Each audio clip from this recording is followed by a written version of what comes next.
Fala galera, Jesus Cop, Douglas Gonçalves por aqui para mais um Copiando Jesus. É isso aí, estamos aqui no nosso podcast toda quarta-feira.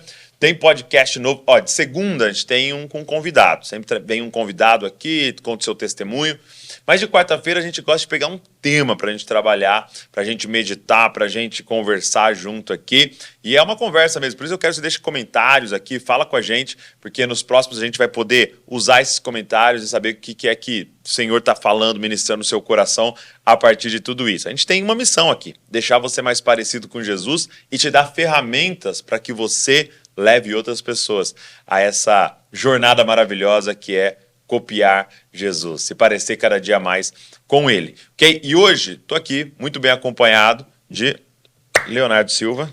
Obrigado. Seja bem-vindo. Mais uma vez. E um assunto muito top, hein? Muito, meu Deus. Isso é bom, hein, cara? As perguntas aqui na cabeça. Você tá? Beleza. Então vamos embora. O podcast de hoje, o nosso Copiando Jesus. Bem-vindo. Obrigado, Douglas. Bem-vindo, meu amigo. Obrigado, Leonardo. Seguinte, nós queremos falar hoje sobre a fé reformada. Opa. Tá? É um termo que é falado, muita gente ouve dentro da igreja, mas eu percebi que nem todo mundo entende quando a gente fala isso. A fé reformada, né? E a gente tem aí o aniversário da reforma, que virou uma parada online aí que todo mundo divulga, né? Mas eu queria que o pessoal entendesse um pouco mais a fundo isso. E por que o Thiago está aqui? Porque o Thiago é diretor hoje da editora Fiel e ali do Ministério Fiel, que tem propagado essa mensagem e tal. Mas vamos começar por aí. O que significa quando alguém fala a fé reformada? Tá, Douglas, um tema muito legal para poder falar, então quero agradecer a oportunidade, né, cumprimentar o pessoal que está acompanhando a gente aqui, né, e dizer que é um privilégio poder participar e trabalhar num tema tão importante que é parecendo-se com Jesus. É, isso aí. E, bem, eu tenho a impressão de que os nossos pais reformadores lá atrás, né, tantos séculos atrás, né, eles tinham um propósito muito semelhante ao que você propõe aqui, né, que era chamar o povo de Deus a ser mais semelhante a Jesus. Né, e talvez a reforma protestante ela surge num afã pastoral.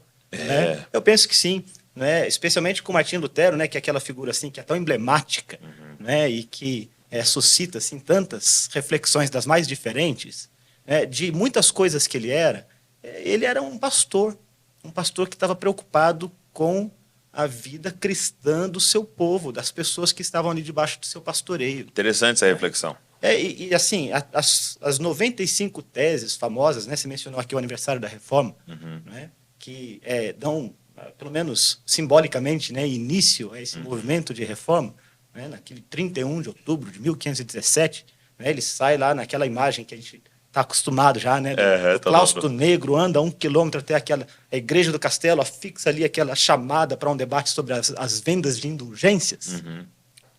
Aquilo é pastoral. É verdade, era um debate acadêmico que ele propôs entre os doutores da igreja. Porque a gente sempre olha com a ótica mestral, vamos dizer assim, né? Na ótica acadêmica, né? E de fato, ele era um acadêmico. Teologia, mas ele era pastoral. Um acadêmico, era professor de Bíblia, professor de Romanos, professor de Salmos. Né? Ele tinha o interesse em chamar outros doutores da igreja para discutirem a grande questão que ele levanta ali, que era o problema da venda das indulgências. Mas lá no fundo do problema, né, ele era pastor da igreja de Santa Maria e ele tinha as suas ovelhas. Né? Ele tinha pessoas que estavam ali escravizadas por um sistema de pensamento, né, que as afastou muito das Escrituras. Né? E, portanto, aqui a gente talvez tenha uma das principais identidades da fé reformada, que é uma chamada do povo de Deus de volta para a Escritura. Ok. Né? Mais tarde na história, historiadores começaram a olhar as ênfases dos reformadores, né, e resumiram. Né? É muito difícil a gente falar da fé reformada como um movimento, porque ele é muito mais do que isso, né? Quer dizer, a gente está falando de uma ação de Deus na história do povo dele, da igreja, ao longo de muitos séculos. Sim. Né? E especialmente naquelas décadas do século XVI, né, a gente tem muitas coisas acontecendo concomitantemente. Então, você olhar para um movimento que envolve muitos personagens, né, e tentar sintetizar isso, resumir, né, é difícil. Sim. Mas os historiadores têm essa tarefa de olhar para trás e tentar identificar, né, as principais ênfases. Então, as ênfases que aparecem, né, entre os muitos players, né, os muitos personagens que surgem ali na Europa continental, na Alemanha, né, no Reino Unido, né, que não era Reino Unido, na Inglaterra, é aquilo que são os lemas que hoje identificam o que a gente chama de fé reformada, né? Os chamados solas. As 5 solas. Não é? Né? Somente a Escritura, né? Somente a fé, somente a graça, somente Cristo e a glória somente a Deus. Né? No latim, sola Scriptura, sola fide, sola gratia, solus Christus e soli Deo glória. Né? Então, não é que um reformador veio com essas ideias. Né? Ok. Essas são ênfases que aparecem, né, nas obras, nas preocupações pastorais, né, nas produções acadêmicas, nas confissões, né, nos documentos que a igreja produziu, né, naquela grande volta às Escrituras. Mas eu diria que o sola Escritura talvez seja a causa assim, mais material daquilo que suscitou a reforma. Né? É uma volta para a Bíblia. Né? E nesse ponto, então, Lutero tem um papel muito importante. Né? Tanto que ele foi um dos primeiros, embora não o único, que se preocupou em traduzir a Bíblia para um idioma que as pessoas pudessem compreender. Claro, ele era alemão, então ele traduziu a Bíblia para o alemão. Então né? explica pra galera, porque antes era somente ali em latim. Só latim. Né? E a Bíblia... Então o leigo, o Não tinha membro acesso. da igreja... tinha Não, acesso. na verdade, eu costumo brincar, né? Eu dou aula de culto cristão no seminário Martin Bucer, e eu costumo brincar que possivelmente a tendência era que o povo não ia poder mais nem entrar no prédio da igreja, porque o povo não fazia nada. Né? A homilia era, quer dizer, a pregação, né? Ela era feita num idioma que o povo não entendia. A missa era rezada em latim, por um sacerdote. O povo não cantava. Essa é uma outra coisa que a reforma inventou. Trouxe música para dentro da igreja. Interessante. Né? E o canto congregacional é uma das coisas mais maravilhosas da experiência da espiritualidade, da adoração cristã, que iguala todo mundo. Você tem uma criancinha, né? Um vovô, uma vovó, né? Um homem, uma mulher, todos cantando a mesma coisa, expressando a mesma verdade e se encorajando mutuamente com aquela verdade. Né? Estão cantando juntos. Lutero, de novo, é um precursor importante na coisa da música congregacional, trazer a música para o povo. Antes não era assim. Eram os monges que cantavam. Né? Eles cantavam Bíblia, cantavam os salmos em latim. O povo não entendia. E aí tem um princípio muito forte que muda tudo, né? Que é as pessoas têm que entender, né, para que haja fé. Então até a música muda porque agora ela tem um fim também pedagógico e didático. Né? Sim, ela... Era usada para ensinar a Bíblia, né? A Bíblia, a música, né? Lutero tem uma frase interessante, ele vai dizer que Deus não deu a palavra dele pela geografia, pela arquitetura, pela aritmética, ele deu pela música. Olha A gente tem um só. livro de música na Bíblia, que é o livro dos Salmos. Ele era professor de Tem Salmos. vários cânticos na Bíblia. No Novo Testamento tem vários Tem muitos cânticos do Novo Testamento, cânticos no livro de Apocalipse, tem cânticos também nas cartas Êxodo, paulinas, né? A gente tem cânticos nos livros do Velho Testamento. Né? Quer dizer, a Bíblia é um livro de música, né? É a fé cantada. E é interessante, porque é uma fé encarnada, né? Porque é uma fé da experiência. A gente tem nos Salmos, né, a angústia, tem lamentos, né, tem dúvidas e medos, tem lágrimas, como também tem alegria, tem regozijo, tem vitória, né, tem, quer dizer, triunfo, né, da graça de Deus na vida do sujeito, tem salvação, também tem confissão de pecados, né, o sujeito ali está arrebentado, Salmo 32, você pensa, né, o sujeito está mal ali, Salmo 51, né, mas você tem outros, né, que ele está exuberante de alegria, está saltitante, né, você tem o Salmo 119, que é uma poesia, né, que exalta a Escritura, que exalta a lei de Deus, etc. E tal. Salmo 19, outro texto lindo. Então, você tem um livro de música na Bíblia. Né? E o povo de Deus, no Velho Testamento, aprendeu a lei de Deus também pelo cântico. Né? Fazia parte, inclusive, né, do trabalho dos sacerdotes o canto. Mesmo nas sinagogas, né, os estudos acadêmicos aí que falam um pouco sobre... que estudam um pouco sobre a música, a história da música na igreja, né, mostram para a gente que o cântico da sinagoga do período do Segundo Templo, que é o período de Jesus, era um cântico exuberante. E, interessantemente, que não era exclusivamente dos salmos, haviam outros cânticos. Jesus, por exemplo, quando ele vai realizar a ceia com seus discípulos, né, o texto bíblico diz que ele canta. É verdade. Né? Possivelmente um salmo que ele cantou ali, mas ele cantou com os discípulos. E aí você tem na igreja medieval, né, uma igreja, né, que é dos doutores da igreja, né, que foi afastando as pessoas, incutindo nelas medo, superstição, né, uma distância cada vez maior do ensino das escrituras, um povo iletrado, né, que aprendia até um pouco pela arte pictórica, né, quer dizer, os desenhos, as pinturas, elas cumpriram um papel importante da arte cristã no prédio da igreja. Acho que nesse ponto, isso não é uma crítica, eu acho que foi uma coisa boa que a igreja fez. Tinha aqueles vitrais, né? Que eu estava vendo um rapaz explicando que eram como se fosse o painel de LED da época, né? Que tinha uma história sendo contada. Pregações é bonito, cara. Aquilo é legal, né? Porque ensinou, eu pensando no próprio Lutero, né? A gente, Calvino e outros heróis da Reforma, eles cresceram ali, tá? Eles aprenderam Bíblia quando eram crianças, nesses vitrais, né? Mas mesmo assim, eles não tiveram acesso à Escritura. É interessante lembrar que a prensa mesmo, que possibilitou a impressão, né, de Bíblias e de outros livros, era uma coisa nova na época da Reforma. Sim. Né? Gutenberg, ele viveu aí cerca de 80 anos antes de Martinho Lutero, né? Então, aquilo estava apenas, né, começando. Uhum. Você ainda não tinha muitas coisas sendo impressas. Era tudo feito à mão, né? A Vulgata, você falou para o povo entender aí, né? Era a tradução da Bíblia para o latim, uma tradução antiquíssima de Jerônimo, lá do século IV, né? E que foi, ao longo dos séculos, sendo copiada, e apenas os doutores da igreja tinham acesso e cada vez menos conhecimento dessa escritura. Os monges tinham mais conhecimento do que os líderes, os bispos, os cardeais, né? Esses se tornaram mais agentes políticos, né? E, enfim, isso é uma outra conversa. Então, a primeira ação prática, assim, vamos dizer, que Lutero vai ter é pegar aquele texto e falar, nós vamos passar isso aqui para o alemão. O povo precisa entender. Para o povo ter acesso. Você destacou, Douglas, uma coisa super importante aqui, né? Que é o ensino do apóstolo Paulo lá aos Romanos, né? A fé vem pelo ouvir da palavra de Deus, né? Então, o conhecimento é fundamental. Aliás, né, já que a gente está falando de reforma, esse foi um ponto, né, uma ênfase do ensino reformado sobre fé, né? Fé é mais do que uma emoção, né? Uhum.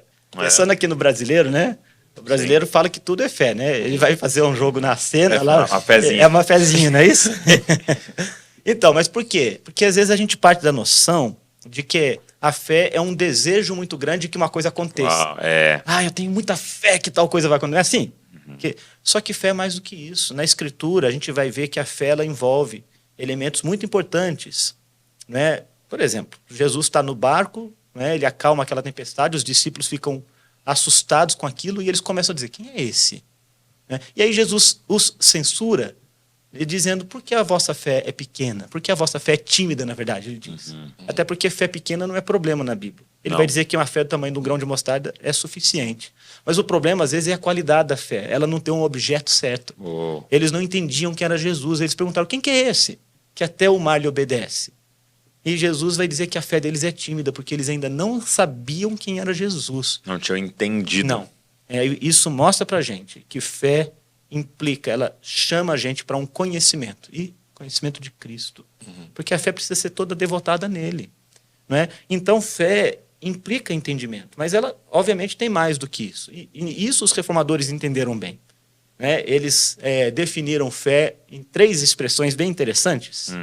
No latim, notitia, ou notícia, assensus e fidúcia. Isso é uma obra dos reformadores. Não é? Conhecimento, assentimento e confiança. Então, não existe fé cega. Isso é fideísmo, né? Essa fé cega, ela não faz sentido, ela precisa ter um objeto. Quem é este? É Cristo. Você precisa saber quem é Jesus. Pessoa que é crente, você que está ouvindo a gente, né, você não precisa ser um especialista em cristologia, tem que saber aí decorar aí o credo de Nicéia, Calcedônia, nada disso. Tem que saber quem é Jesus. Saber quem é Jesus. Tem que estar pronto para responder, né? A razão da sua fé. É isso. É Cristo, eu confio nele. E aí é o segundo ponto, né? Assentimento e fidúcia, quer dizer, a confiança, segue o conhecimento. Não é um conhecimento vazio também. Não é meramente racional intelectual. Eu conheço e confio.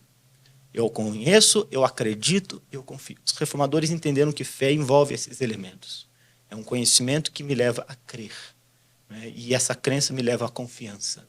Eu confio nele, eu confio a minha vida para ele, eu confio a minha história para ele, minha identidade para ele. Quer dizer, agora os meus valores são todos formados por Cristo, né? Isso é fé, né? E os reformadores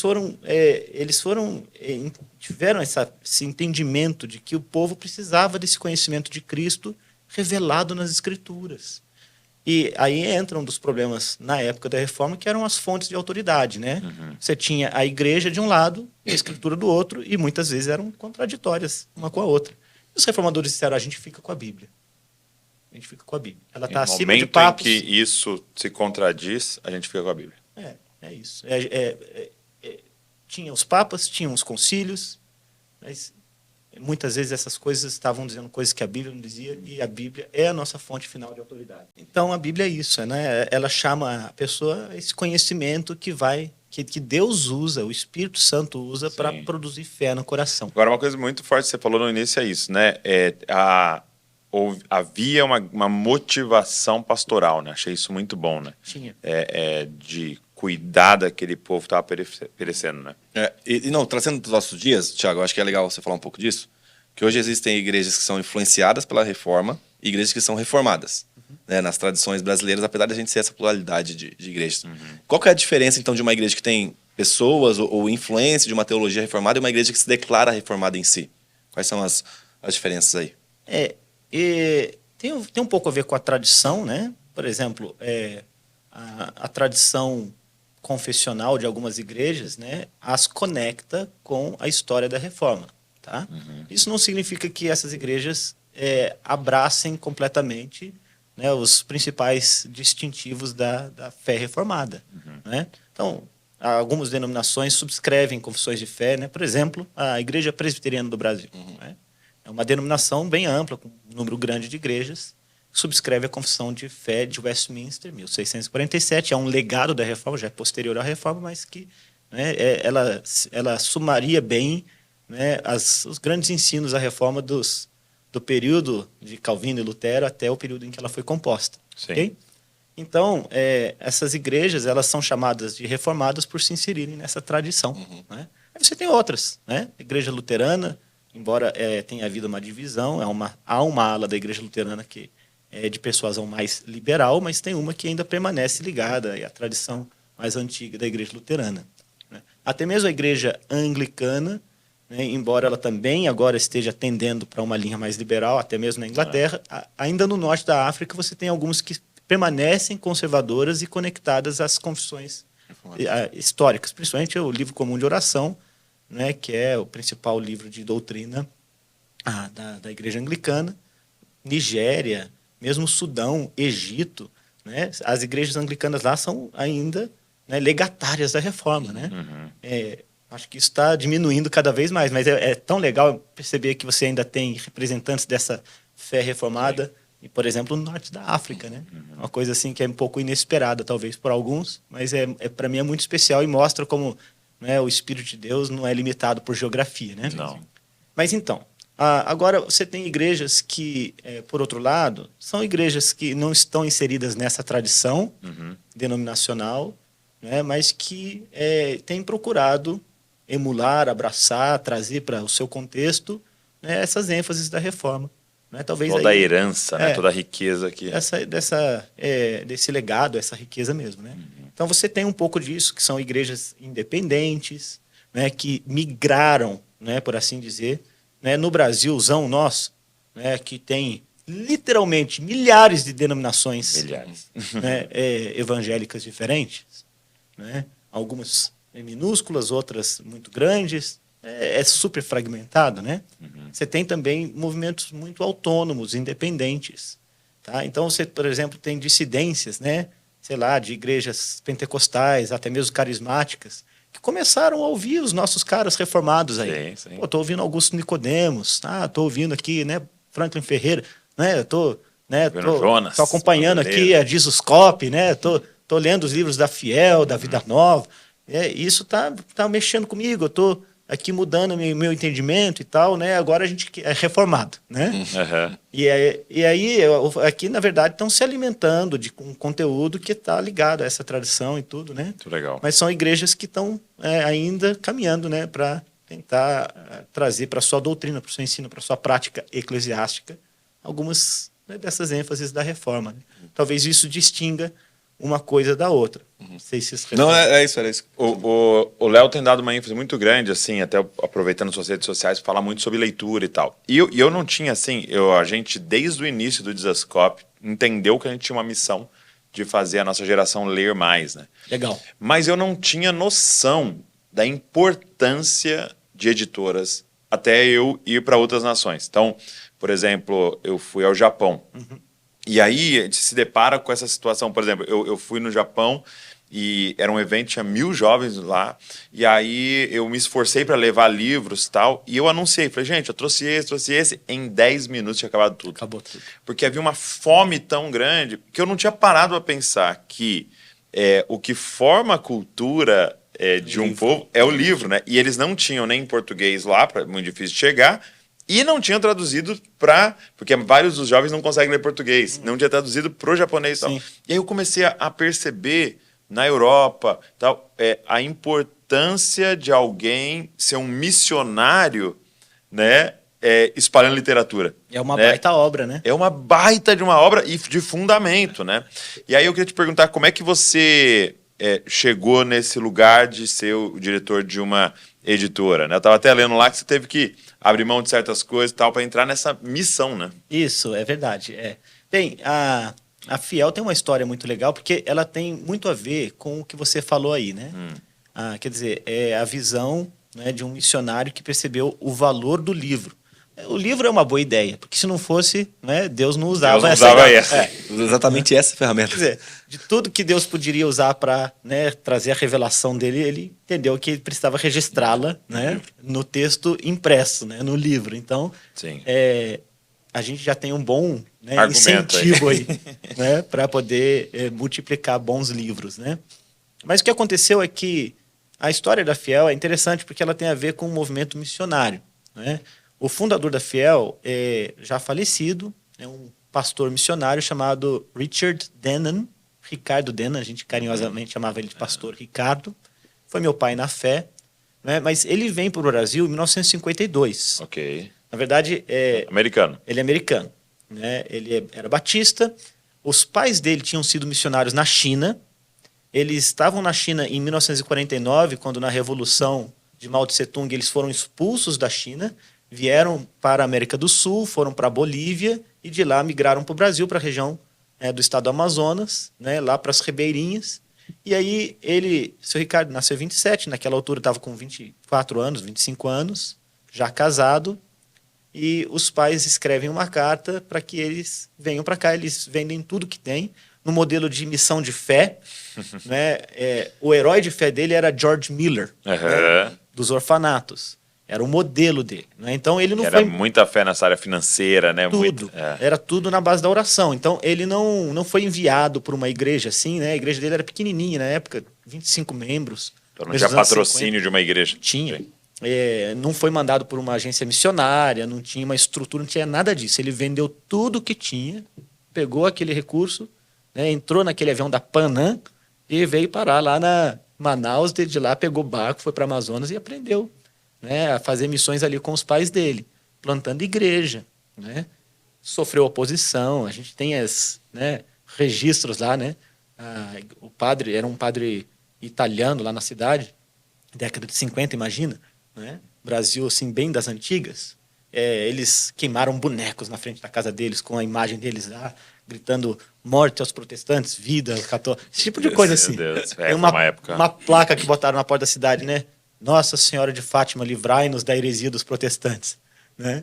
Então, eles passaram por esse tipo de experiência, né, de fogo, né? Mas Deus os abençoou, a igreja ali prosperou, cresceu, existe até hoje, né? Na cidadezinha de Manicoré, ali no Amazonas, nas Ribeirinhas. E olha o que aconteceu, que interessante. Ele, como missionário estrangeiro, sempre se encontra com outro de algum jeito. Né? ele se encontrou com 2 missionários estrangeiros que vieram, um da Inglaterra, outro da Irlanda, tá? Lá para o ano de 1958, uns anos depois que estava lá. E um deles entregou para ele uma cópia de um livro que eu tenho lá no meu escritório até hoje. Tá? Era a compilação... Você tem o original que ele recebeu? Esse que ele recebeu. E aquilo era a compilação das primeiras edições de uma revista de uma editora que tinha acabado de nascer na Escócia, chamada The Banner of Truth, a Bandeira da Verdade. Um dos fundadores dessa editora foi um pastor que foi bem conhecido, chamado Martin Lloyd-Jones. Né? Ah, conheço. Lloyd Jones. Eu vou para Londres, eu fico lá. Você vai lá, fico lá assim, olhando, né?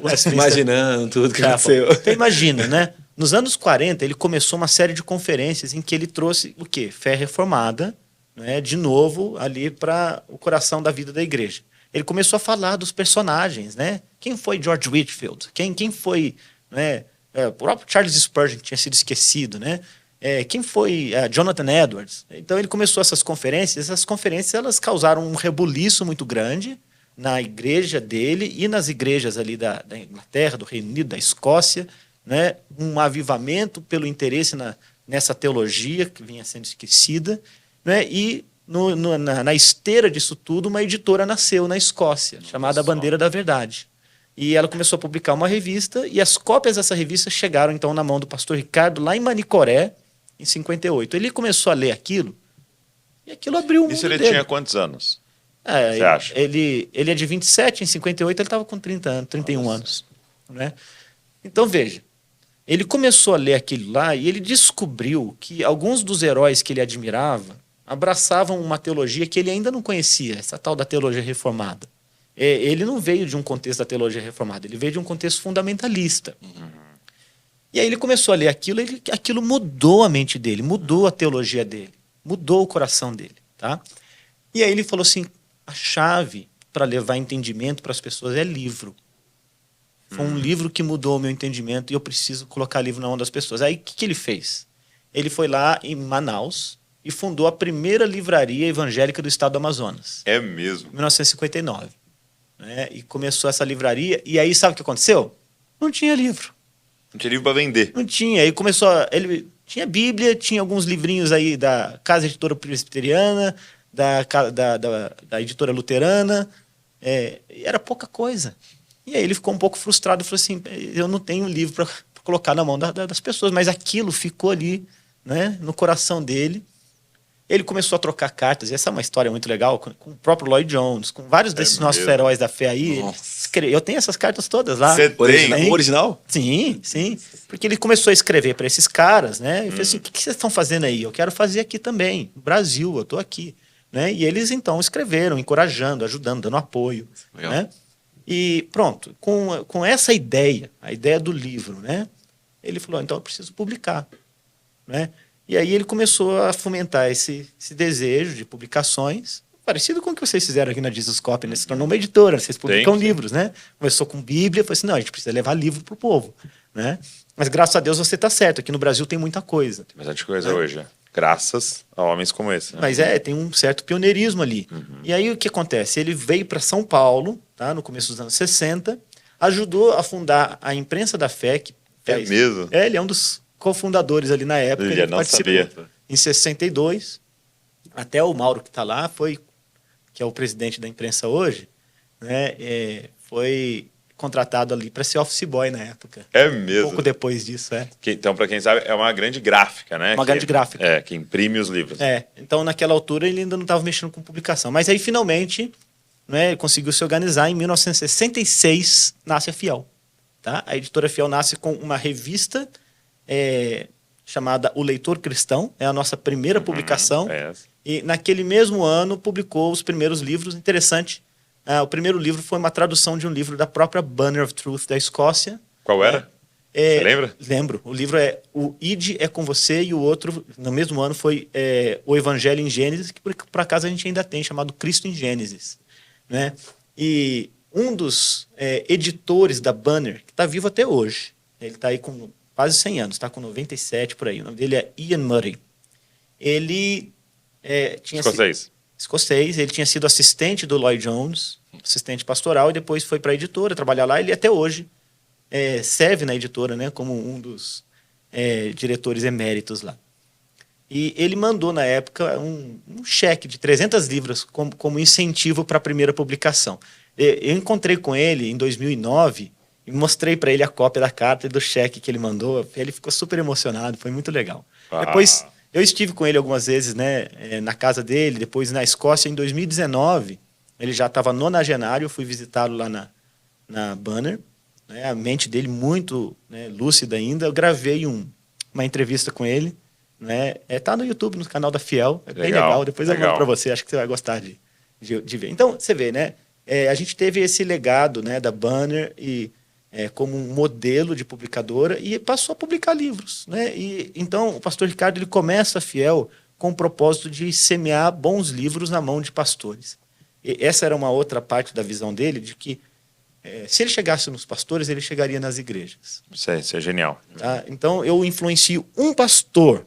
Mas tem 100 pessoas, tem 100 200 pessoas que estão debaixo do ensino, da instrução. Que ele vai pregar certo. Ele vai pregar para esses caras. Então, a Fiel nasce como um ministério que quer levar essa literatura, que ensina a Bíblia, né, para pastores. Né, e permanece com essa visão, né, de alcançar pastores, alcançar líderes. Até ele trouxe de presente para mim aqui, ó, e para o Léo, equipe pastoral, fundamentos e implementação. Eu gosto sempre de mostrar para que cada convidado traga um presente para ele. Legal. Mas é verdade, assim, que a Fiel tem esse diferencial, né, da fé reformada e tal, mas esse diferencial que é muita ferramenta para o pastor, né? O ministério, para a igreja, né? Eu acho isso Eu acho que vocês poderiam estabelecer assim, ó, se você comprar até tanto, você vira sócio. Porque já deve ser um dos majoritários lá. Deve ser um dos majoritários. Deve ter umas ações para você. Cara, comecei, ó, lá atrás com as institutas.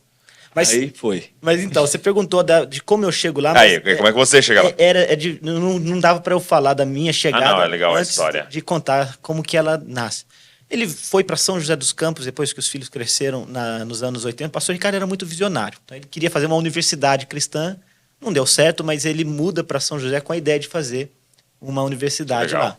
Né? E aí ele começa as conferências para pastores, 1986, 85 a primeira, na verdade. Uau, né? 85. 85. Inclusive, agora nesse ano de 2024, a gente vai fazer a 40ª conferência, então vai ser uma ocasião muito especial, né? Pra gente é uma conferência histórica. Então já faço aqui Isso. Você falou até que já tem data, né?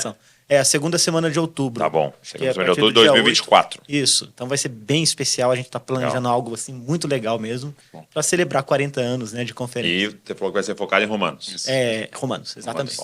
Bem, então as conferências nascem ali e pronto. Eu sou nascido, criado em São José dos Campos e sou um fruto do ministério de pastor Ricardo que, no que diz respeito à ação pastoral, era um coração evangelista. Ele é um discipulador e evangelista. Até hoje, acho que não conhecia alguém, talvez só o reverendo Elias Medeiros, que tenha essa mesma ênfase na evangelização. Se ele vai para um açougue... Isso que eu ia te perguntar, mas na prática, o que era isso? O que ele fazia? Na prática, ele não conversava com qualquer pessoa sem falar de Cristo com ela. Isso é uma coisa que até hoje me embaraça, porque às vezes a gente, na pressa da vida... né, pega a carne e vai embora.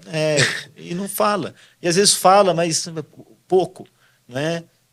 Mas ele gostava de desenvolver relacionamentos. Claro que o discipulado envolve, né, um relacionamento, uma confiança e tudo, mas ele não perdia a oportunidade de falar de Jesus. Aquela conversa. Ele perguntava de um jeito solene, que às vezes até deixava a pessoa um pouco embaraçada, né? Como que está a sua alma diante de Deus? Né? O cara já ficava meio mal. O açougueiro ouvindo isso. Então, o cara tá ali, né? Cuidado para não cortar o dedo junto, né?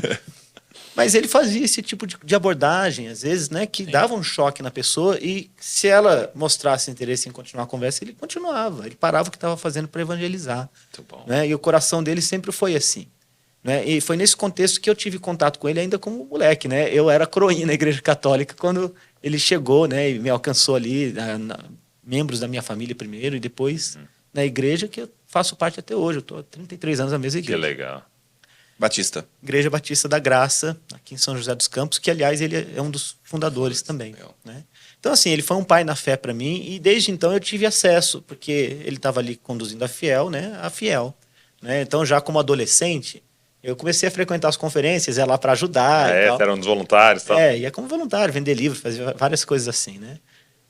Conheci vários dos meus amigos ali, né? O pastor Franklin Ferreira, que é um irmão bem conhecido aí no Brasil todo. A gente começou a amizade em 95, numa das conferências Fiel. Ele é um pouco mais velho, né? Ele estava lá como seminarista e tal, e a gente se conheceu lá. E vários dos meus amigos foi ali naquele contexto da Fiel, que é uma plataforma de comunhão também, nas conferências.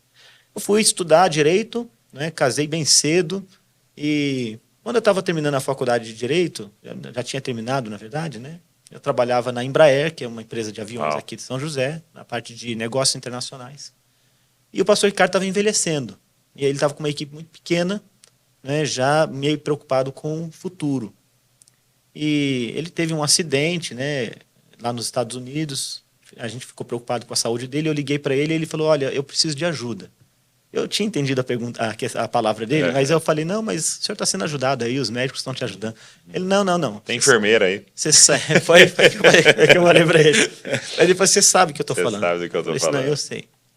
Quando ele voltou de viagem, eu fui na casa dele visitá-lo, ele falou, você lembra da nossa conversa? Eu falei, lembro. Ele falou, você está disposto a vir aqui me ajudar? Eu falei assim, estou. Aí eu pedi demissão da Embraer. Eu precisei abrir, na época, mão de cerca de 75% dos meus rendimentos. É mesmo. Porque o trabalho ele já tinha um alcance muito grande, mas ele estava numa fase de transição, com, né, o seu Ricardo já envelhecendo, uma equipe muito pequena. Não tinha assim, muitos recursos, né, para sustentar os obreiros que trabalhavam lá. E eu tinha meus projetos pessoais de garoto ainda, né? Tinha terminado a faculdade, estava pensando em trabalhar como advogado um tempo, né? Talvez entrar na magistratura, sei lá. Mas eu já tinha desde cedo, desde, sei lá, dos 16, algo no meu coração que ardia pelo trabalho ministerial. Eu entendi que Deus estava me chamando para servir num contexto de ministério. E fui. E passei alguns perrengues, como a gente passa no começo, né? Eu tinha, sei lá, 23, 24 anos, por aí. 24 anos. É mesmo, né? Você tinha uns 24 anos. Tô com 44, faz 20 anos, então é isso aí. Fui para lá e foi uma bênção, né? Poxa vida, não tem nenhum arrependimento. Eu tive a oportunidade, gente, de, naquele contexto em que a Fiel estava publicando alguns livros e fazendo conferências, e naquela altura a Fiel já fazia conferência em Portugal, em Moçambique, né? Eu tive a oportunidade de fazer uma primeira conferência em Angola, tinha 24 anos, fui para Angola sozinho, começar uma conferência lá, sabe? Então a gente acabou aprendendo, né, muita coisa, assim, meio que na marra, sabe? Porque quando tem pouca gente, você tem que fazer de tudo, né? Essa semana passada a gente estava comemorando aí os meus 20 anos lá na Fiel. Eu contei pro pessoal, eu descarreguei muito caminhão de livro, né? Fiquei com o braço grande aqui de descarregar livro quando eu era mais novo, né? E muito serviço de todo tipo, né? Mas o mais importante é que eu tive 7 bons anos trabalhando do lado de um missionário. Eu ia perguntar, veterano. Então vocês têm 7 anos de transição ali juntos. Foi. Legal. Né? Entre 2003 e 2010, enquanto ele gozava de boa saúde ainda, né? A gente viajou juntos, né? A gente foi para Moçambique, a gente foi para Angola, a gente foi para Portugal várias vezes, para os Estados Unidos, né? Para a Inglaterra, para a Escócia. E a gente trabalhou juntos ali e eu pude aprender com ele, né? Isso foi uma grande escola para mim, mais do que qualquer seminário que depois eu vim estudar, fazer outras coisas e tal, foi poder compartilhar por 7 bons anos da experiência de um missionário veterano, de coração evangelista, né, de alma discipuladora, muito generoso, durão também, daquele tipo assim, né, que não é tão fácil trabalhar, mas é fácil trabalhar para, né? E eu trabalhava com ele ali, para ele, aprendi muita coisa com o pastor Ricardo, né? Foi assim que eu comecei, então, a minha trajetória na Fiel, né? Como eu já tinha assim, uma certa propensão para ensino, para conteúdo, que era a área que me via mais afeito, embora eu tivesse de fazer muitas coisas, né?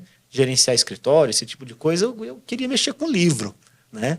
E eu tive essa oportunidade, comecei a mexer com livro, a aprender a fazer livro, a editar livro, a publicar livro, né? Então, em pouco tempo, me tornei editor-chefe.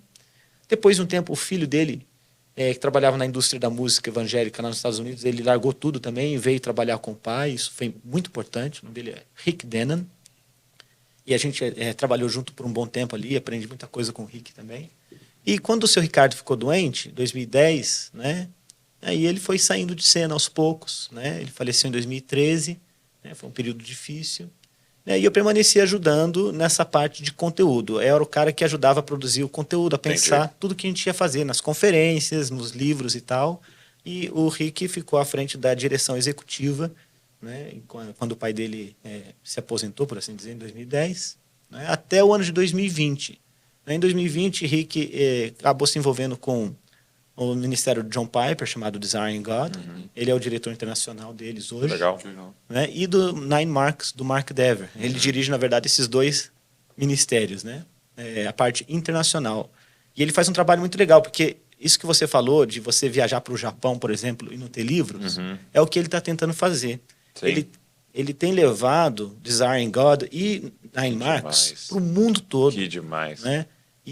Não, tanto que eu estava na casa do pastor lá, e ele estava assim, feliz da vida, porque tinha chegado o Igreja Centrada do Tim Keller em japonês. Olha que legal. Feliz da vida, assim, falando, cara, vai poder espalhar isso aqui agora. É uma bênção. E é uma parte do trabalho que o Rick faz hoje que é muito legal.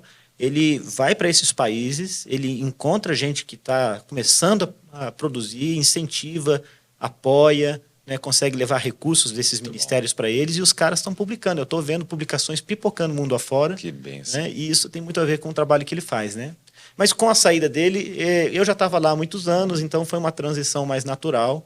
Né? Foi curioso que eu assumi a direção geral do trabalho, né, e uma semana depois eu vi a cara do cara da ONU lá anunciando uma pandemia mundial. A minha primeira decisão executiva como diretor da Fiel foi fechar.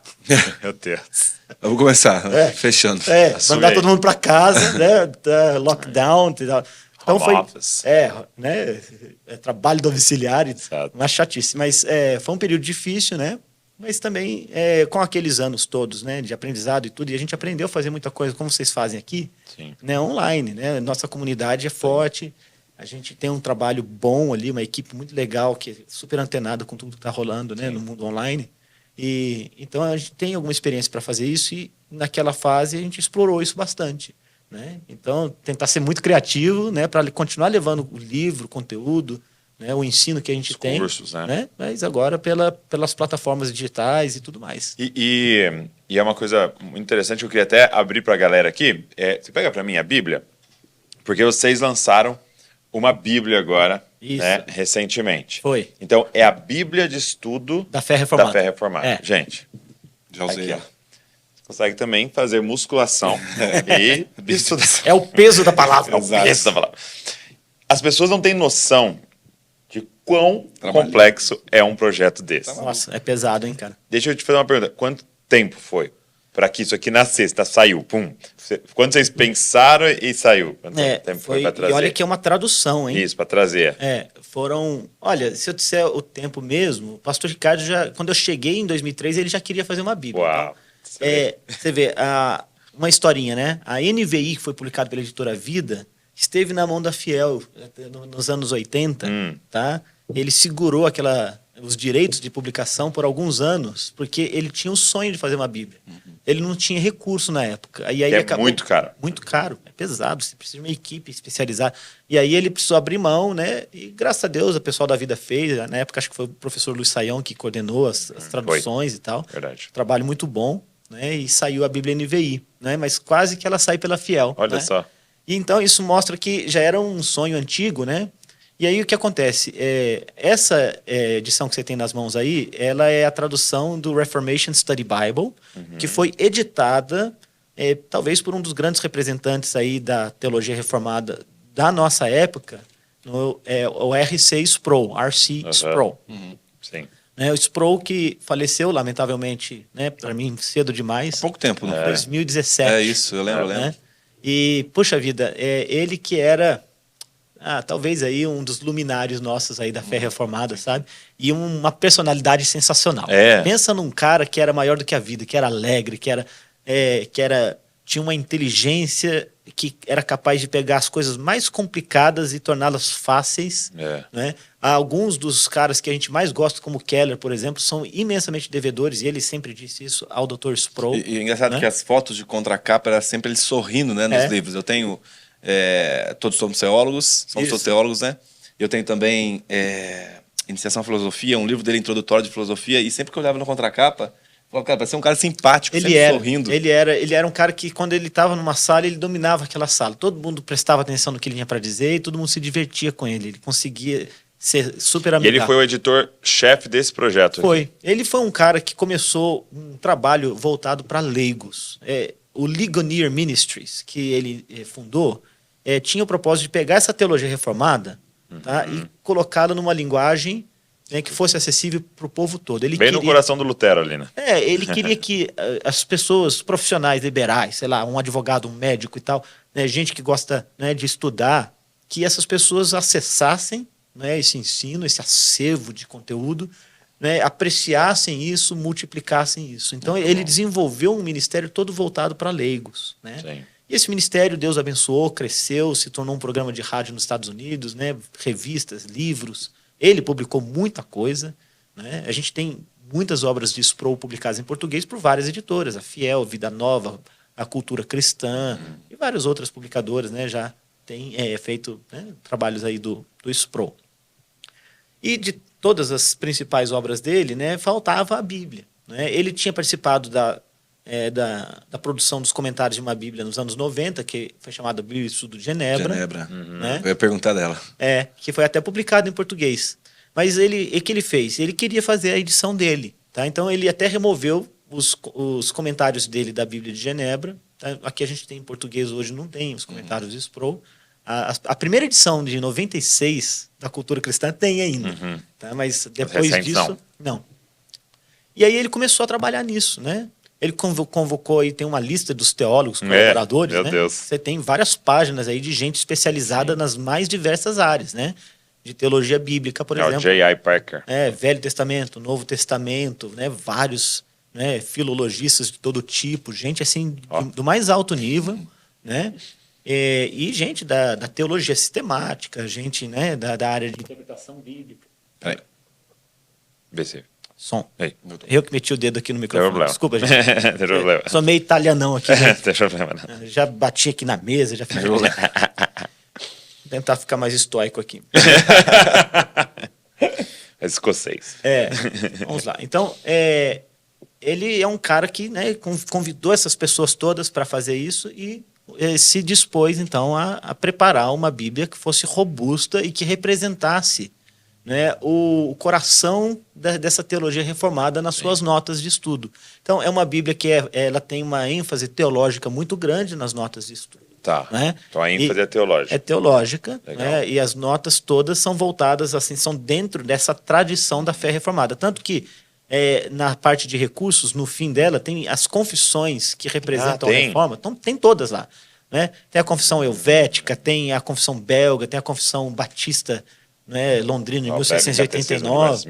Né? Você tem Catecismo de Westminster, tem todos esses. Né? Além de uma seção muito legal de artigos teológicos. Tem um que eu até participei, que eu escrevi, que é a história da tradução da Bíblia para o português, né, de João Ferreira de Almeida. Eu fiz um trabalho histórico ali e conto um pouco de como essa Bíblia, a Bíblia chegou na língua portuguesa, em primeiro lugar. Qual versão que é usada aqui? A ARA. ARA. A gente procurou a Sociedade Bíblica para fazer uma sociedade com eles ali, né, na publicação dessa Bíblia. A gente ia traduzir as notas de estudo, né, e precisava de uma versão. E, assim, eu cheguei na SBB e perguntei qual que é a versão mais lida do Brasil. Ele disse ARA, segunda edição. Né? Tem a NAA, que é muito boa, já tinha, né, tinha acabado de sair. Né? Tem outras, tem a ARC, que daí já não é deles, né, que é revista corrigida, né? Era Thomas Nelson, né? Aqui. A Thomas Nelson, não sei qual edição que eles estão usando NVI. Eles mas eles têm ARC também. Tem ARC também. Tem, né? Tem. Então, eles têm NVI, né? Quer dizer, que não é a Sociedade Bíblica, mas a gente poderia ter falado com a vida. Tem a Século XXI da Vida Nova. Tem várias. Muitas.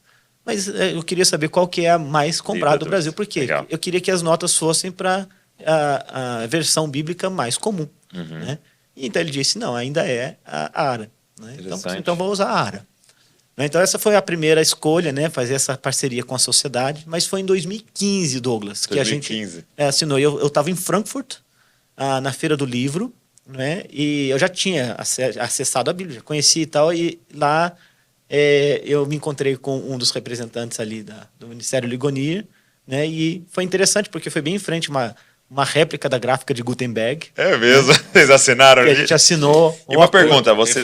Reformada é profética. Reformado você vê? profético. Foi no lugar certo. Exato. Você sabe que Martim Lutero exibiu os livros dele na feira de Frankfurt. Ela é tão antiga mesmo? e tradicional que já desde aquele tempo, né, você já tem uma feira de livros lá que rolava Legal, naquela cidade. legal. E você sabe quanto tempo o Sproul levou para organizar? Foi pelo menos 15 anos. 15 anos. É. Imagina você falar, vamos começar um projeto? Pois, daqui 15 anos. Daqui a 15 anos tá pronto. Meu filho vai crescer, as coisas. Não, O mundo vai mudar, O né? mundo vai mudar e você tá ali fazendo aquele trabalho. Tá trabalhando, né? É muito Tem mais de bonito 1 isso. milhão de verbetes aí. 1 milhão de... É muita coisa. Eu achei legal a diagramação, né? Ela não usa duas colunas, né? É uma coluna só. A gente seguiu o padrão deles, né? Corta aqui pra mim, ó. Ficou bem legal mesmo, né? Bem legal. Fica com um texto escorreito, fácil de ler. Isso, Né? é muito legal mesmo. E assim, para quem você começou falando da fé reformada, né? Uhum. Para quem quer entender o que é a fé reformada, eu tentei sintetizar um pouco a história Sim, aqui e falei muito dos bom. 5 solas, tá? Mas você vê, aqui a gente tem esse mais de 1 milhão de palavras, tem catecismos que são representativos da fé reformada, e eles ainda não são tudo que é a fé reformada, porque a fé reformada Muito ela tem séculos, né? Tem uma tradição, né? Então, aqui a gente tem, acho que, talvez a nata, né, do que seja o principal, né, vamos dizer assim, a teologia, né, Sim. o coração teológico do que é a fé reformada, né, é bem representada nessa Bíblia.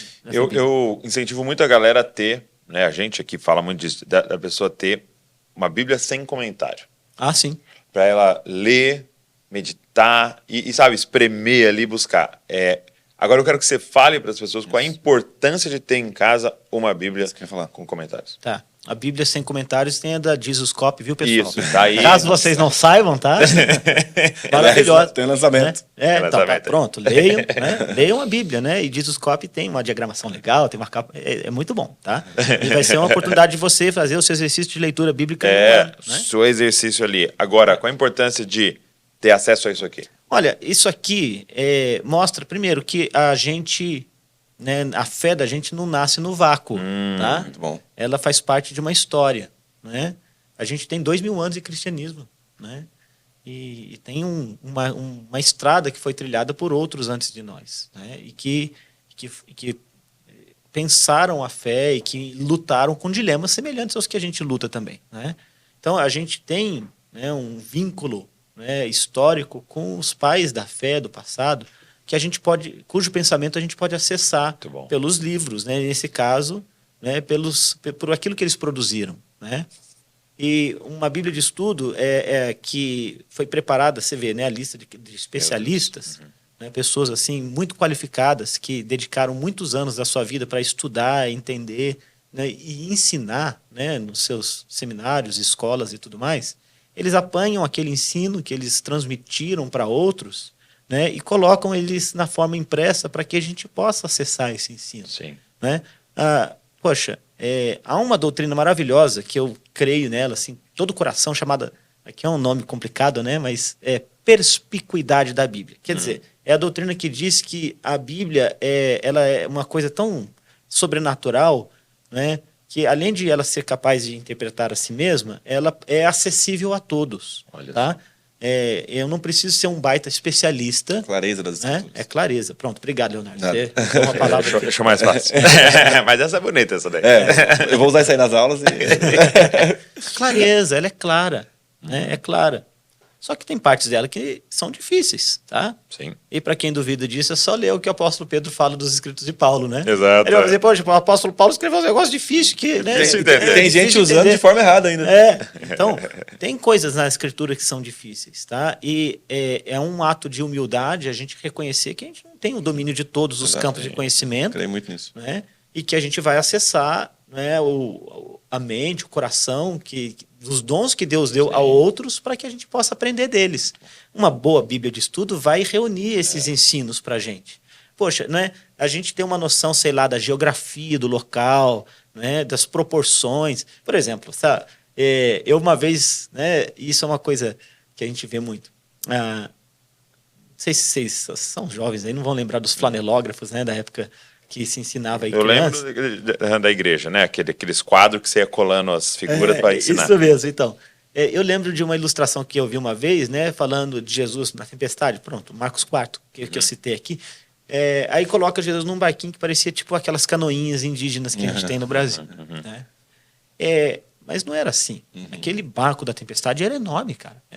Era uma embarcação, os barcos de pescadores daquele tempo, que tinha pelo menos aí, sei lá, 6, às vezes 7 metros de comprimento, Uau. 1,5 metro de largura, Maior 1,5 que metro essa de sala aqui. altura. Eram barcos robustos para dar para um sujeito deitar, para você ter 6, 7 pessoas lá dentro, né? E quem sabe num segundo barco também. Eles precisam ser grandes, entende? Então, esse tipo de informação ajuda você a ter uma dimensão mais real das coisas. Com certeza. Né? Isso é um dado histórico, é um dado, né, E você acessa isso na Bíblia de Estudo. Você acessa geografia, acessa arqueologia, Eu acessa acho que história. o plano de fundo também é algo essencial para a interpretação. Até tem aqui no início dela, de cada livro, que eu já dei uma olhada. Já usei Isso. Você tem essa? Tem. Data, autor. Tem, não, eu usei a que tá ali no escritório. Deve ser essa aqui que eu usei. Que dá rabiscada? Então, provavelmente foi eu. Isso aqui é incrível, cara. O contexto histórico da época, que me dá uma noção de como era, quem reinava, quem não reinava. Isso aqui não dá um embasamento muito rico, né? Exegético aí. Faz diferença, não faz? Muito, muito. Por exemplo, você pega o Novo Testamento, tá? Imagina alguém que está lendo a Bíblia a primeira vez. Claro, ela vai se deparar com um universo muito distante do dela, tá? A gente está falando de uma cultura milenar, antiquíssima, né? De um idioma que não existe mais, né? De reis e de governantes que, né? Se o cara não tem nada, nenhum auxílio que o ajude a se situar, né, geograficamente, culturalmente, fica difícil para ele. Aí você pega o Novo Testamento, já muda muito, né? Você está com o mundo helenizado, o governo romano, tá? Aí você tem personagens novos. Aí o cara lutou a vida toda para entender as coisas do Velho Testamento. Comecei a entender um pouco mais a cultura judaica. Aí chega o Novo Testamento, aí tem, né, tem centurião romano, tem fariseu, tem saduceu. Os gentios entrando ali na... Você tem os gentios, você tem, né, sei lá, fala de unidades medidas, você tem moedas, né, dracma, não sei o quê. O próprio João começando, né? Porque no início era o Logos, né? Aí ele já tá pegando um outro conceito ali, né? Pronto, a pessoa pode ficar um pouco confusa. Sim. Eu creio que o Espírito de Deus vai usar o texto bíblico, às vezes uma fração do texto bíblico, às vezes um versículo, né, para transformar o coração das pessoas. Isso é a clareza das Escrituras e o poder que elas têm. Mas para que você se aprofunde nelas... E até para ensinar, né? O estabelecimento de doutrina tem que ser... Pronto. Né? E você precisa desse... Até um conceito importante, né, para o pessoal que está nos ouvindo, é um conceito que a gente leva para a vida aqui, se só você viu isso na Bíblia, tá errado. Eu costumo dizer isso. A chance tá eu falo assim, a chance de você estar vendo uma heresia é enorme, tá? É enorme. Se só você... ninguém... O Sproul não viu, ninguém viu. É isso. Deixa eu só perguntar E essa beleza de você visitar esses homens e mulheres que estudaram a Isso. E aí, até uma dúvida, Tiago, que muita gente fala com a gente lá nas redes sociais, tipo assim, peguei uma Bíblia de estudo, e agora, o que eu faço?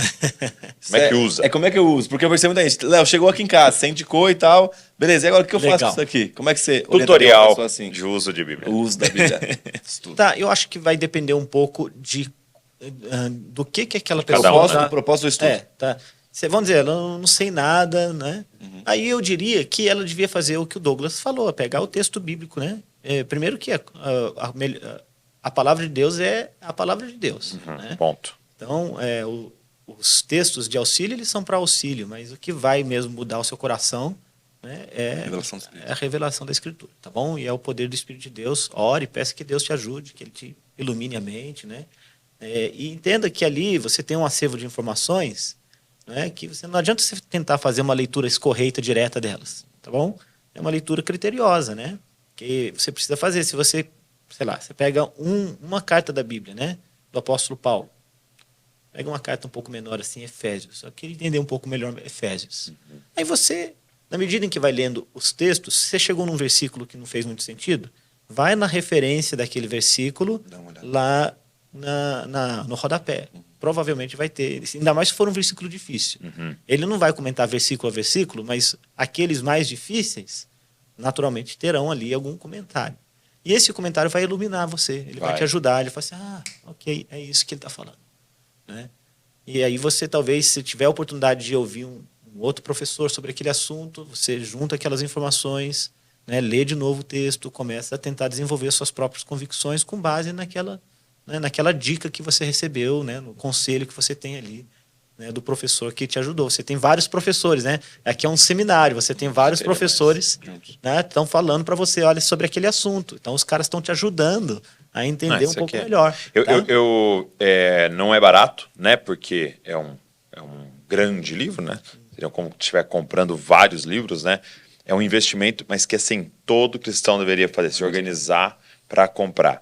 E a verdade é que isso aqui não tem preço, né? A verdade é que isso aqui é impagável. Quando você pega a lista dessas pessoas que participaram disso aqui, gente, como é que eu pago o tanto que um cara estudou? Às vezes é 40, 50 anos de estudo. Como é que eu pago o tanto que esse cara orou? Tanto que esse cara se dedicou, as experiências de vida que ele teve para que houvesse esse aprendizado, ele colocou aqui para você somente acessar. A verdade é que a gente está pagando papel.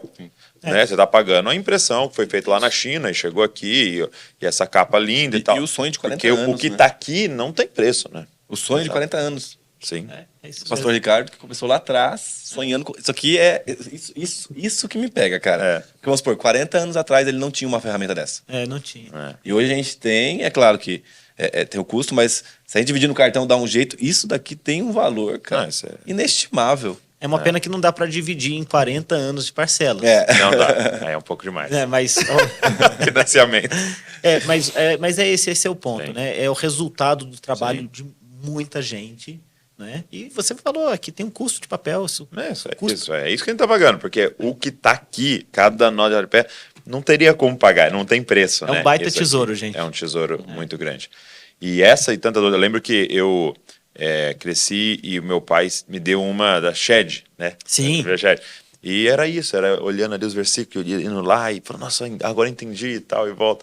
E isso é muito legal. E aí é cada vez mais atualizado, é melhor ainda, porque faz mais sentido ainda, porque nós estamos vivendo hoje. Isso. E isso é muito legal. Poxa, muito feliz, viu? Eu queria até deixar aqui para vocês, na descrição, o link, tá? De alguma forma, para você acessar essa Bíblia. Até pedi para eles verem para a gente pôr no Dizascope, mas vou pegar um link aqui para já deixar da editora, para que você tenha acesso e você possa dar uma olhada e se organizar aí para você pedir a sua, porque vale muito a pena, e todo o material, né? Da editora Fiel. Eu acho que vocês, assim, levam muito a sério o nome, né? Que vocês carregam, né? A editora Fiel, dessa fidelidade ao texto, o critério que vocês têm na escolha de cada autor, de cada temática, não é, isso aqui vai vender muito, não. Não. Isso aqui é muito esse fiel. É o último fator que a gente leva em conta. Eu percebo muito isso. A Fiel, no seu nome, faz referência a um personagem do livro O Peregrino, né, que é o companheiro de cristão. Verdade. Né? A gente quer ser, assim, um companheiro do cristão. Tá? Que legal. Que é o fiel. Não sabia, não. Também não. É o fiel, é quem se coloca do lado do cristão na jornada dele. É interessante que fiel é martirizado. Tá? Lá na Feira das Vaidades ele morre. Tá? Para que cristão possa seguir a jornada dele. E a gente sabe que o trabalho que a gente faz, em algum momento, né, ele vai cessar. Mas o cristão vai seguir adiante. Muito bom. Tá? Agora, há um elemento propositivo na ideia de fiel. A gente quer mesmo, né? E isso não depende tanto da gente. É graça de Deus e que Ele continue abençoando. Orem por nós, amigos. Sim.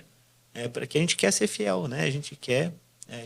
nós desejamos que as nossas publicações, que o nosso ensino, né, representem o ensino fiel da Escritura.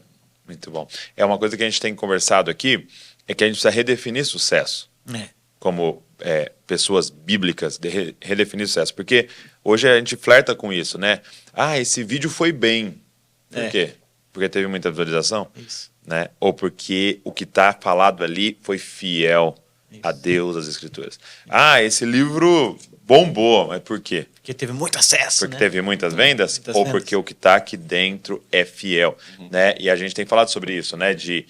O que é sucesso? É ser encontrado fiel. Amém. Né? Ser encontrado, ouvir, né? Servo bom e fiel. Né? Você foi fiel no pouco. No muito te recompensar. Não, e é engraçado que, tipo assim, o selo fiel, pelo menos para mim, né, acabo que eu já li, tem muita coisa para ler ainda, mas já li até uma porção razoável de livros. às vezes a pessoa pergunta, você conhece esse livro aqui? Eu falo, não, mas é da Fiel. É então da Fiel. bom. Cara, Muito interessante isso, cara. Isso não Essa tem, curadoria, não tem, isso enche meu coração de alegria. Eu digo isso com toda honestidade. Eu tenho ouvido isso algumas vezes. A gente tem uma conferência, né, às vezes a gente leva preletores. Esse ano eu trouxe alguns preletores interessantes. A gente sempre conta com irmãos norte-americanos. Esse ano eu trouxe gente de fora. Trouxe um cara do Egito. Uau. Então, inclusive, do Egito, um pregador do Egito, faz um trabalho maravilhoso. Aliás, está falando de publicações, ele tem um ministério chamado El Sura, que publica livros em árabe. Vários dos livros que a gente tem da Fiel, ele está publicando lá. O nome dele é Sherif Fahim. Né? Se Deus quiser, eu estou planejando ir para lá agora. Estive lá em 2021 e planejo voltar agora em 2024, em fevereiro, para pregar numa conferência que ele faz lá para pastores. Que demais. Parecida com a Fiel. Uma conferência em Alexandria, que é onde ele está. Nossa. Né? A biblioteca. Imagina fazer, cara. Imagina, né? Terra de Atanásio. Cara, né? loucura. Né? Quando eu apresentei ele, foi assim, gente, o Egito está aí, não é? E Jesus morou no Egito, né? Não esquece disso. Moisés nasceu lá no Egito, né? Então, muito do que a gente tem, né, passa por aquela terra, né? E bem, a José era do Egito, né? Paulo ele foi para lá. Então você tem. Arábia, perdão. Mas mundo árabe, né? O Egito hoje se tornou parte do mundo árabe, um lugar, aliás, que tem seus perigos, né? Mas tá lá, esse irmão tá lá, e eu trouxe ele para pregar e eu pedi para ele pregar em árabe. É mesmo? Eu consegui um tradutor de árabe, eu queria que ele falasse no idioma dele, ele fala inglês fluente, ele fez o PhD dele nos Estados Unidos e tal, mas assim, eu quero que você pregue em árabe, né? E então, assim, qual que é o meu ponto, né? Para não perder o fio da meada aqui. Eu trouxe esse cara, trouxe um irmão lá do Caribe, Hemsworth Jonas, um baita de um pregador, né? E outro de Portugal. País tão pequenininho, com uma comunidade evangélica minúscula, mas onde tem igrejas saudáveis e pregadores bons, e trouxe esse cara de lá. E as pessoas foram para a nossa conferência sem conhecer nenhum deles. Exato. Não era nenhum nome. Não. Nenhum deles era um nome assim, de grande destaque, e foram. E a gente costuma fazer uma pesquisa depois, e é tão reconfortante para o coração nosso, né? Eu acho que eu posso falar em nome da nossa equipe, a gente tem 40 pessoas trabalhando lá. As pessoas dizendo, eu fui porque eu confio no Ministério Fiel. É isso. Né? Confio no que vocês estão fazendo. Não sei quem é esse cara aí, mas se está falando nessa conferência, eu acredito que ele vai pregar com fidelidade a palavra. E isso é muito bom. Né? Então pode ser que o autor ou alguém não seja muito bem conhecido, mas... A curadoria de vocês é muito fina. Eles sabem que a gente tem esse cuidado. Pelo menos a gente não vai acertar todas, mas... Sim, lógico. Né, a gente tenta, pelo menos, né? E a nossa motivação é servir o povo, é ser o fiel companheiro do cristão. Demais, né? Tá do lado dos irmãos e apoiá-los ali na caminhada deles de fé, né? Sendo ali um companheiro, né? da jornada de fé. Muito bom. Obrigado, Thiago. Eu Obrigado mesmo. Poxa, obrigado mesmo por esse papo. Fomos muito abençoados e fomos muito abençoados como um ministério, como uma editora, como um movimento. Ouvir isso, a história de como começou, a motivação, o propósito e continuar, né, até hoje nisso, ver você empolgado, pegando um bastão, nos encoraja muito de olhar para frente tudo que está acontecendo aí. Obrigado mesmo. Douglas. Eu que agradeço, cara. Obrigado aí. Que honra. A honra foi minha. Pelo Leonardo. momento. Foi bom demais. Obrigado, E gente. que Deus continue derramando sabedoria e revelação sobre vocês em todo o processo. E eu desejo o mesmo para vocês. O trabalho de vocês é incrível. Né, que Deus continue abençoando. Parabéns pela que Jesus Copy faz. Né? É muito bom a gente poder estar junto de vocês e acompanhar um pouco da obra de Deus por meio de vocês. Não parem de publicar, pelo amor de Deus. E conta com a gente. Continue. Se Deus quiser. Conta com a gente. Obrigado pelo apoio. Obrigado a você que está aí nos ouvindo, nos assistindo. Você está aí nas plataformas de podcast ou no YouTube. E eu vou deixar o link para vocês aqui da Bíblia, tá? E eu quero falar de novo. Tenha uma Bíblia com comentários na sua casa, tenha na sua biblioteca, e essa é uma indicação nossa da editora Fiel, a Bíblia de Estudo de Fé Reformada, vai te abençoar muito, tenho certeza, vai ser uma grande ferramenta para você, e também, lógico, se inscreve no canal, deixa comentário aí, curte esse vídeo para que a gente possa divulgar ainda mais. Deus abençoe você e não se esqueça, você é uma cópia de Jesus. Valeu!